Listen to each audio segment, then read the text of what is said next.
मैं हूं आपके साथ मनु तेवतिया। चलिए शुरुआत करते हैं फटाफट खबरों की।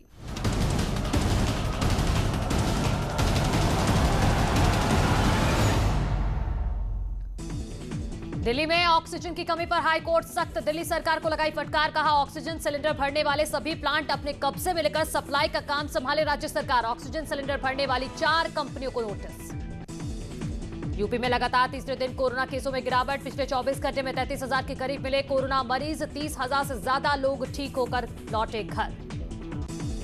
देश में कोरोना टेस्टिंग के मामले में यूपी नंबर 1। 4 करोड़ टेस्ट करने वाला पहला राज्य बना यूपी। हर दिन 2.5 लाख टेस्ट करने का लक्ष्य। कोरोना से बिगड़े हालात पर सुप्रीम कोर्ट में सुनवाई। केंद्र ने दिया जवाब, कहा ऑक्सीजन सप्लाई पर बनी हुई है नजर। टैंकर रोकने पर मिलेगी सजा। 2 दिन बाद अगली सुनवाई। कोविड कंट्रोल को लेकर सीएम योगी की टीम 11 के साथ बैठक, कहा यूपी में टेस्ट और ट्रीटमेंट की फीस तय। ज्यादा वसूली पर तत्काल हो कार्रवाई। जीवन रक्षक दवा की किल्लत नहीं। आगरा के एक निजी अस्पताल में तीमारदारों ने स्टाफ नर्स को पीटा। मरीज की हालत बिगड़ने के बाद मारपीट। मद्रास हाईकोर्ट की फटकार के बाद टूटी चुनाव आयोग की नींद। 2 मई को नतीजे आने के बाद विजय जुलूस और जश्न मनाने पर लगाई रोक। देश में कोरोना वायरस की बेकाबू रफ्तार रोज नए रिकॉर्ड बना रही है। पिछले 24 घंटे के अंदर देश में 3,23,000 से ज्यादा लोग संक्रमित पाए गए। 24 घंटे में कोरोना से 2,762 लोगों की मौत। इसके साथ ही कोरोना से मौत का आंकड़ा 1,97,000 को पार। वहीं पिछले 24 घंटे में 2,51,827 लोग कोरोना से ठीक हुए, जिसके बाद रिकवर हुए मरीजों का आंकड़ा 1,45,00,000 के पार। दिल्ली में पिछले 24 घंटे में कोरोना के 20,201 नए मामले आए सामने। साथ ही 380 मरीजों की गई जान। डिप्टी सीएम दिनेश शर्मा अस्पताल में भर्ती। कोविड पॉजिटिव होने के बाद थे होम आइसोलेट। डॉक्टर्स की सलाह पर किया अस्पताल में एडमिट होने का फैसला। कोरोना से जंग जीत रहे हैं हम, बढ़ा रिकवरी रेट। देश में 7वें नंबर से 11वें नंबर पर आया एमपी। अब एक्टिव केस में 11वें नंबर पर। राजस्थान में पिछले 24 घंटे में कोरोना के 16,438 नए मामले आए सामने, जबकि 84 लोगों ने गंवाई अपनी जान। जोधपुर में सबसे ज्यादा 15 लोगों ने तोड़ा था। कर्नाटक के सीएम बीएस येदियुरप्पा ने आज से 14 दिनों के लॉकडाउन लगाने का किया ऐलान। कर्फ्यू के दौरान सुबह 6 से सुबह 10 बजे तक दुकानें खुलेंगी और आवश्यक सेवाओं को रहेगी अनुमति, जबकि सार्वजनिक परिवहन रहेंगे बंद। कोरोना के बढ़ते केस के बीच नीति आयोग ने दिया बड़ा बयान। नीति आयोग ने कहा कि अब घर में भी मास्क लगाने की जरूरत है। पूर्व पीएम वाजपेयी की भतीजी करुणा शुक्ला का कोरोना की वजह से निधन। उन्होंने छत्तीसगढ़ की राजधानी रायपुर के अस्पताल में ली आखिरी सांस। डब्ल्यूएचओ ने कहा है कि कोरोना को लेकर भारत की स्थिति अब काफी नाजुक हो गई है। हम किसी स्थिति के लिए कहते हैं कि ये दिल तोड़ने वाला है, लेकिन भारत की स्थिति आज इससे भी बुरी है। संकट से निपटने में भारत की मदद के लिए डब्ल्यूएचओ ने 2,000 से ज्यादा कर्मी किए तैनात। वो टीकाकरण समेत विभिन्न प्रयासों में प्राधिकारियों की मदद कर रहे हैं।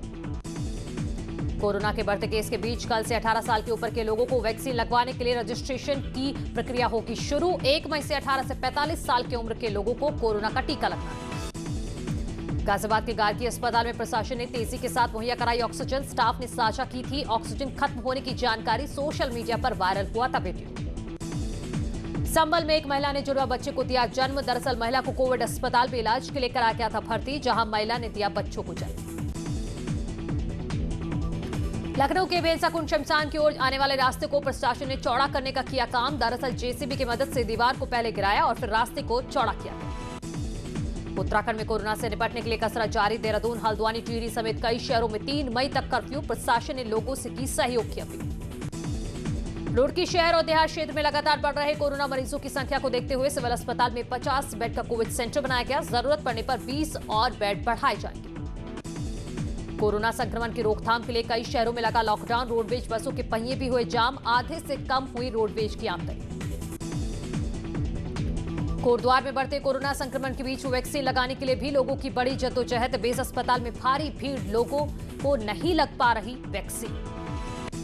टिहरी में लगातार बढ़े कोरोना संक्रमण के मामलों को देखते हुए प्रशासन ने 4 होटल्स को किया हायर। एक होटल क्वारंटीन सेंटर के तौर पर चल रहा है।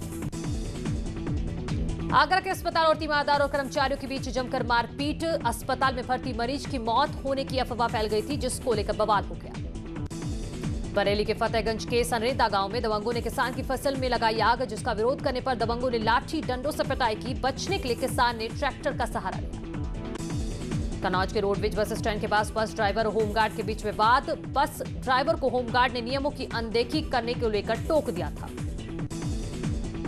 एटा के मरहारा पुलिस ने 3.25 क्विंटल गांजे के साथ तस्करों को किया गिरफ्तार। पुलिस के मुताबिक आरोपी ट्रक में भरकर गांजा ले जा रहे थे, जिसकी कीमत लाखों में बताई जा रही है। कानपुर पुलिस ने कालाबाजारी पर लगाम लगाने के लिए शहर में पोस्टर लगाने किए शुरू, जिसमें जिक्र है कि अगर किसी मेडिकल स्टोर या दुकानों पर एमआरपी से ज्यादा दवाएं या दूसरी जरूरी सामान बेचे जा रहे हैं तो शिकायत करें। चित्रकूट मंडल के कमिश्नर दिनेश कुमार सिंह ने बांदा के राजकीय मेडिकल कॉलेज और जिला अस्पताल के जांच केंद्रों का निरीक्षण किया। इस दौरान उन्होंने डीएम, स्वास्थ्य अधिकारियों और स्वास्थ्य कर्मियों को कोरोना की रोकथाम में लापरवाही नहीं बरतने के निर्देश दिए। फिरोजाबाद में ग्रामीणों का बस में तोड़फोड़ करने का वीडियो वायरल। पुलिस कर्मियों के साथ की मारपीट, पुलिस ने दर्ज की रिपोर्ट। संभल में चुनावी रंजिश में हुई पथराव और फायरिंग, 100 लोगों के खिलाफ केस दर्ज, विवाद का वीडियो वायरल। बलरामपुर में वोटिंग के बाद 2 गुटों के बीच जमकर बवाल। एक पक्ष की 2 लग्जरी कार में लगाई गई आग, कई गाड़ियों में तोड़फोड़। कानपुर देहात में मतपेटी गायब होने का आरोप लगाकर ग्रामीणों ने किया हंगामा। मौके पर पहुंचे एसडीएम को ग्रामीणों ने बनाया बंधक, सरकारी गाड़ियों में की तोड़फोड़। मथुरा में सड़क हादसे में 2 भाइयों की मौत, एक बुजुर्ग हुआ घायल। बहन की शादी का सामान लेकर लौट रहे थे, घर में मातम में बदला शादी का माहौल। मथुरा में 2 टिकट कलेक्टर ने जान पर खेलकर बचाई 2 बच्चों की जान। चलती ट्रेन से गिर गए थे भाई और बहन। प्रयागराज में कोरोना काल में जरूरतमंद लोगों की मदद के लिए आगे आया मुस्लिम युवक फैजुल। मुफ्त में शव वाहन मुहैया करा रहा है युवक, शव के अंतिम संस्कार में भी कर रहा है मदद। बहराइच में 2 बसों की आमने सामने की टक्कर, दोनों बसों के ड्राइवर की सड़क हादसे में मौत, 6 लोग घायल। बुलंदशहर के जिला अधिकारी की माने तो जिले में ऑक्सीजन की कमी नहीं, सभी अस्पतालों के लिए ऑक्सीजन पर्याप्त मात्रा में। ललितपुर में पुलिस टीम पर हमला करने वाले 4 आरोपी गिरफ्तार। मुख्य आरोपी मुन्ना लाल पर था 10,000 रुपए का इनाम। लखनऊ में बढ़ते संक्रमण को देखते हुए डीआरडीओ अवध शिल्पग्राम में तैयार कर रहा है 300 बेड का अस्पताल। 30 अप्रैल तक पूरी तरह तैयार होने की उम्मीद।